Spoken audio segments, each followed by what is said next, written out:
Umarkot block अंतर्गत बड़बासिनी गाँ निकट में एक भयावह ट्रैक्टर दुर्घटना घटी। सूचना अनुसार ट्रैक्टरटी बाली खाली करी राति प्राय 7टा समय ड्राइवर सह श्रमिक मानकु नहीं गाँ को फेरुथिला।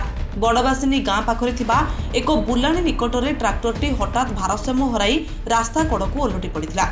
दुर्घटना ट्रैक्टर मुख्य इंजिन दुई फाड़ हो जाइथिला बेले ड्राइवर समेत 3 जन श्रमिक गुरुतर आहत होइछन्ति।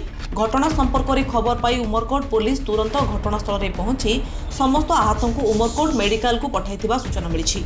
खबर अनुसार ट्रैक्टर ड्राइवर महेंद्र गणक अवस्था अत्यंत गुरुतर थिबारु तांको अधिक चिकित्सा पाई नवरंगपुर मेडिकल को स्थानांतर करा जायछि बोली उमरकोट मेडिकल कर्तृपक्ष जणाइछन्ति। अन्यपटे आहत 3 जन श्रमिक उमरकोट मेडिकल रे चिकित्सित होउछन्ति। नवरंगपुर जिला उमरकोट श्रीकांत नंदक रिपोर्ट, रिकॉल ओडिशा।